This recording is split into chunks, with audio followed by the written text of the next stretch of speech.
Right now, Virgin Galactic's first space flight with paying passengers is underway. This is a look at the launch. Just moments ago, the VSS Unity Rocket launched from the New Mexico spaceport with 3 passengers on board, plus a flight crew. CBS News space analyst William Harwood is at the Kennedy Space Center with the latest. So, Bill, I was just reading that there's a former British Olympian who bought his ticket 18 years ago who's on the ride, and a mother and daughter duo from the Caribbean. Tell us more. Yeah, it's really interesting. John Goodwin, the Olympian we're talking about, he was a canoeist in the 1972 Munich Games.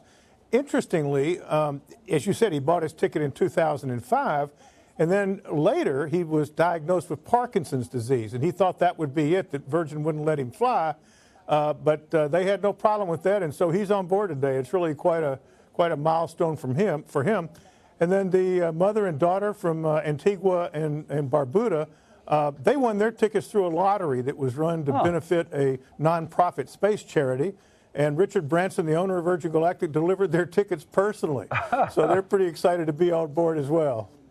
So I think we should sort of clarify how Virgin Galactic differs from some of the other commercial launches that we've seen, because it's sort of the key thing about Virgin Galactic is it's not in outer space, it's sort of near space. Yeah, that's right. Virgin Galactic and Jeff Bezos' company Blue Origin are launching paying customers on suborbital flights. That means they go up, they get above the 50-mile limit that the NASA and the FAA considers the boundary of space, if you will, and then they come right back down again. The difference is SpaceX launches their capsules to orbital space. They go into orbit, they go to the International Space Station, or stay in space for days or weeks at a time, whereas these suborbital flights are literally up and down affairs. You're paying for about 3 to 4 minutes of weightlessness up at the top of the trajectory. You get some fantastic views of Earth, but it's over pretty quick. Yeah, right. Hey, Bill, I'm good with the thrill rides at Disneyland. You couldn't pay me to do this. No, thank you. But what is the purpose of it? I mean, this is not just a thrill ride, right? What's behind the money, the business? What's the intention behind this? Well, some of it is just for a thrill ride. Both of these companies, Blue Origin and Virgin Galactic, are selling seats to space tourists. People who can afford the flight and can go up and enjoy that incredible view. But they both also offer research opportunities for scientists, university educators, things like that, to carry out research in zero gravity as they go over the top of the trajectory. So they're really looking to sell seats for both the people seeking thrills as well as the scientists who need that 3 or 4 minutes of weightlessness to carry out research that otherwise would be impossible on Earth. So they're really trying to capture both of those markets. You know, one of the things that they've sort of argued is that the more we do this, the cheaper it'll get. I mean, I know we're talking about hundreds of thousands of dollars, but has it been getting cheaper? Not yet. That is the long-range goal. You know, I don't think this is ever going to get down to, you know, the cost of an airplane ticket from New York to L.A., for example. But it may well get down to the cost of an around-the-world cruise on an ocean liner, something like that. I mean, it's still going to cost thousands and thousands of dollars.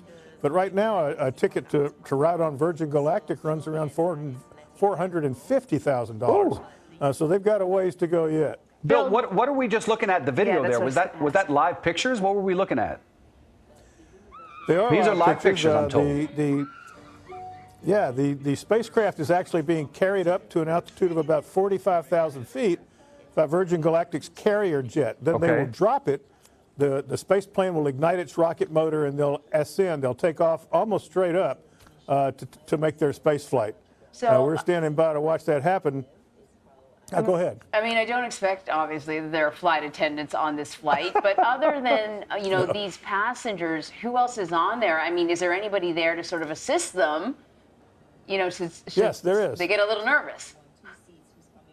No, there is. As a matter of fact, you know, the 2 pilots are obviously Virgin Galactic pilots. It's Commander C.J. Sturckow and Kelly Latimer, the first female space pilot for Virgin Galactic. Oh, that's cool. But also on board is Beth Moses. Beth Moses is the company's chief astronaut trainer. This is her 4th space flight on this craft, and I think she's there to help the passengers out if they need it. but I suspect they'll be just fine as is. Okay, so Bill, describe to me, we're seeing them ascend now on a plane that will get them to the spot, and then the rocket will sort of take off. When that happens, are we going to see some boost? Are they going to feel some thrill, or will it just be this sort of so-so joyride? They will absolutely feel a thrill. They like that rocket engine. It's a kick in the back, no question about it. It almost goes straight up. They'll get going several times the speed of sound, and then when the engine shuts down, they're weightless. And they'll continue coasting upward for a couple of minutes, and as they come over the top of that trajectory and start back down again, they'll have to get back in their seats, and they'll start picking up G-forces. You know, they'll feel deceleration from the craft's plunging back into the atmosphere. But up at the top, they'll be weightless. They can unstrap and float about the cabin for a few minutes. It should be quite an experience. You know, we've got That's this 80-year-old former athlete who does have Parkinson's, and one of the reasons that he said he really wanted to go on this flight is to prove that Parkinson's did not define him. It wasn't all that he was. Yeah. But I am curious about sort of physical requirements, or it seems like the requirements are not, for lack of a better word, not that rigid, that this is, I presume, not that arduous on one's body. Well, it is fairly arduous, but I mean, in the case of NASA, for example, I don't think they would fly someone with Parkinson's. But this is a private company, and if they're satisfied he's up to it, and he's satisfied he's up to it, they're willing to do it. And so, I mean, that's a major difference. You know, NASA has some pretty strict health requirements when you launch and go to the International Space Station, for example. But this is a very short flight. They're only accelerating for a few moments. The weightlessness is 3 to 4 minutes, and then back down to Earth with a little bit more deceleration. But I think it's probably a fairly benign flight, as such things go, if you can call a rocket ride benign. And I apologize for glancing down every now and then. I'm watching the video feed we're getting from Virgin Galactic to keep up with what's going on. You know, often when we hear about people who take these sort of flights, what kind of lingers with them and what is incredibly moving is the view of the Earth from such a distance. What sort of view will they get from where they are? Well, it's absolutely a curved horizon. It's a very deep black of space at that altitude. They're really above the vast majority of Earth's atmosphere. So it's very similar to what astronauts see when they're heading toward the space station. You know, they call it the overview effect. This sense you get of a planet with no boundaries. You see that thin atmosphere, you become very aware of how fragile the environment is, and just the entire experience that they call the overview effect is something they all come back and talk about. So it must be a very moving experience. I certainly envy them that. Bill, did they run these people through a drill? I mean, is there some simulator somewhere in the world that you can let these folks understand what they're about to experience? Yes and no. All of these guys go through training by Virgin Galactic. They get in airplanes to do acceleration tests, you know, to get them used to the stress of increased G's than what they normally feel on Earth. Right. You can be weightless in airplanes. I've done that. It's a magical feeling where airplanes fly big arcs, and as the plane goes over and comes down, you get about 30 seconds of weightlessness. So those things can be simulated on Earth. But in the case of these flights, it's really about 3 days of training to familiarize themselves with all the emergency procedures and things like that, and to make them understand exactly how the mission's going to play out. And the passengers that have flown say that Virgin Galactic and also Blue Origin do a very good job of preparing them for the experience. All right, Bill, stand by. We're going to take a little bit of a break while we have the time, because we want to make sure that we don't miss this launch. We'll be right back after the break and continue talking about Virgin Galactic's latest launch into inner space, if you will. We are just seconds away from Virgin Galactic's release of its first, or rather second, I think, commercial flight. On board, we have an 80-year-old former athlete with Parkinson's disease and a mother-daughter duo. Those are the two latest space tourists, if you will. They are going to be launched into what is called a suborbital sort of level. So they're not going into outer space, but they're going just to the edge of space, and they will experience weightlessness for about 4 minutes or so. We have Bill Harwood, who's standing by with us now, watching everything. Bill, this is the second commercial flight for Virgin Galactic, right? That's correct. You know, back in June, they launched 3 Italian researchers. That was a flight chartered by the government of Italy. So that's counted as a commercial flight. But this mission is the first with what I think you and I would call, private space tourists that are going up just to have the experience. So it's the second commercial flight, the first with what Virgin calls private astronauts. And you are looking at live pictures right now as the plane ascends into the sky. We'll see the separation momentarily, but look, this can only be described as a once-in-a-lifetime opportunity that most people may never get to experience unless you're willing to put up hundreds of thousands of dollars to take that ride to the edge of space. And Bill, you were talking about once they get there, it's pretty brief, then becomes the free fall. And what guides them as they head back down to Earth, and where do they land? Well, they take off from Spaceport America, that's out in New Mexico near the White Sands Missile Range. It's really a desolate area, and they'll land back there too. There's a 12,000-foot runway, and as the flight ends, the aircraft, or spacecraft I should say, really glides to a landing. It doesn't have engines to fly like a normal airplane you and I are familiar with. So once the rocket flight ends and they go through their zero gravity portion, they simply glide back to that runway and land. But what guides it back to that runway and not to, Russia? Oh, yeah. Yeah, well, remember, there's two experienced pilots on board. The commander of this mission, Rick Sturkow, is making his 8th flight. That's a world record. 4 of those flights were on the space shuttle. 2 of them, he was the commander. And then he's flown 4 times on this very same spacecraft. There it is. By the way, the view, that live view, that's the spacecraft suspended under the, there he goes. There's Mach 1. Pilots have started trimming for that turn towards space. They're already going fast to the sound. Trim is now set. There is max Q. That's the point of maximum pressure exerted on the vehicle by the atmosphere. We're just going to dip into mission control Those right on now. board are experiencing about 3 Gs right now and traveling over 1,000 miles an hour. That's incredible. I can imagine they're having quite a great time. We're at Mach 2. We're in the vertical, headed towards space. This is the part where they're seeing Earth move away and seeing space come into view and seeing that they're going to space, and just, it is an incredible feeling. So we've got about Mach 2.8, Mach 3 approximately, and rocket motor cutoff.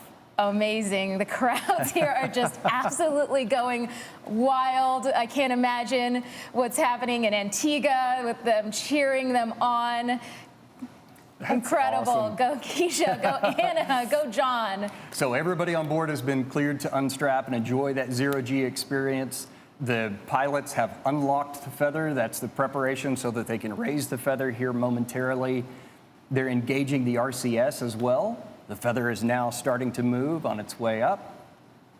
Everyone's up out of their seats just it's incredible. They're all, I know, it's amazing. They're all going to the window and taking in this just absolutely incredible view of Earth, the planet where all of their experiences are held. Everything they've ever known is down below. The feather is all the way up. We have a predicted apogee of about 289,000 feet. That is amazing. Our crew looks like they're having an absolutely incredible time, and they are officially astronauts. Welcome to space. Woo. Congratulations to John, to Keisha, to Anna on becoming astronauts today, and a special congratulations to our Unity pilot, Kelly, for her first space flight. And welcome back to space, CJ and Beth. And the vehicle is oriented in that backflip or that upside down maneuver from our perspective. And you can see them just enjoying that view of the Earth below. Man, it's just incredible. I can see that they just can't take their eyes away. And it's, it's hard for us to describe. We can obviously see they're having just an incredible time in space, taking in the views, but it's an experience. It's the silence, it's the views, it's seeing our brilliant planet against the matte black of space. I can't imagine what, I can't imagine what they're going through right now, and I can't wait to hear about it. Yeah, well, we just achieved our apogee at 290,000 feet. That's 88.5 kilometers. Amazing. And apogee is actually a very unique part of our experience. It's when our vehicle begins that descent back down to Earth, and everything stands still. It's just, and we take a moment in the cabin, silent and looking out as a crew, and it's an beautiful. it's an experience I can only describe with these words, but one to be felt, really. Yes. So the pilots have initiated the motion to return the vehicle around, complete that backflip all the way around, and orient us for the re-entry. They've just made the return to seat call. They do that before we get to about 0.1 Gs. The pilots tell the passengers when to return to their seats, and then it's something that our training team has made very natural and intuitive, even though you're in that reduced G environment. Yeah, absolutely. During the days up leading to training, it's something that all of our crew practice. Our cabin is very purposefully designed to allow for our crew to get back into their seats. And even on re-entry, the amount of G's that you feel, but it's designed that anyone can do it, as we've seen today. And the views are going to be amazing on the way down, too. So when we talk about space travel, right, with the boost, everybody recognizes that as exciting and thrilling, but the re-entry is actually quite thrilling as well. And we have shock waves that form over the top of the vehicle. Right now, they're experiencing the max G on re-entry of about 3.5. We're supersonic, so if you're outside here at the Spaceport America, you should hear a double sonic boom as spaceship once again breaks the sound barrier on re-entry. We just passed subsonic. Amazing.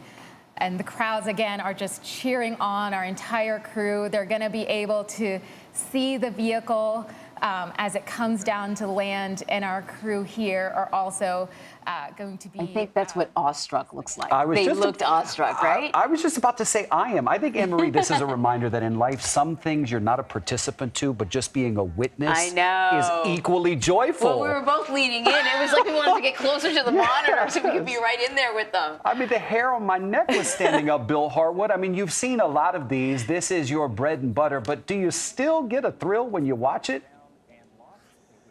I do, but I always keep it in the back of my mind that this is not something you step into lightly. It is definitely a high-risk thing to do. The speeds we're talking about, the altitudes, all of that, this is a dangerous pursuit, no question about it. That said, it would be a lot of fun to be up there and take in that view. So tell us what we're seeing now. The plane is on a descent. It looks, like it's actually coming down quite quickly. How long will it take to sort of get back on land, and tell us what we're seeing? It takes 20, 25 minutes to get back down. Now, one of the things you've noticed during all of this is the wings on the spacecraft both flip up when they're in space. Right. And they call that feathering. And the idea is it kind of turns the spacecraft aerodynamically into something like a shuttlecock, a badminton shuttlecock, so that as it falls into the atmosphere with those wings up, there's a huge amount of drag that slows them down and eases the reentry, and it also orients the spacecraft. We were talking before the launch about how does it get back down to the designated landing spot. So there's two pilots on board with an enormous amount of experience. Once those wings go back down parallel, which they have now, as we can see, they take over really manual control to glide the spacecraft back down to landing on Spaceport America's runway. So it's a pure glider now. There are no jet engines on this spacecraft. It's just going to come down, and they've obviously got high-powered computers helping with all of this, but some very, very experienced pilots at the controls. Well, it's absolutely amazing and stunning. Do we have any idea whether or not there's another launch planned, or does it sort of take a while to get that sort of stuff together? Well, Virgin's been talking about getting on a pace of one of these flights every month, something like that. They have a waiting list, people that have signed up and put deposits down to fly. More than 800 people are on that list. So even though it's enormously expensive by my standards, maybe not yours, but certainly by my standards, there are a lot of people in the world that want to do this, and Virgin Galactic wants to start flying them as soon as they can safely do that. They obviously have to process the spacecraft. They have to, go over it with a fine-tooth comb after every flight, put a new engine in it, all of that. But they think they can maintain a pace of about one a month once this really gets ramped up. What's the standby cost? Do they have a standby option? An 80-year-old chickens out? Think about this, an 80-year-old man with Parkinson's, seeing the edge of space today, being able to do what maybe the doctors wouldn't recommend, but he thought he could, and he did it. He did, yeah. Amen. Bill Harwood, always great talking to you. Thank you so much. What a pleasure. Thank you, Bill.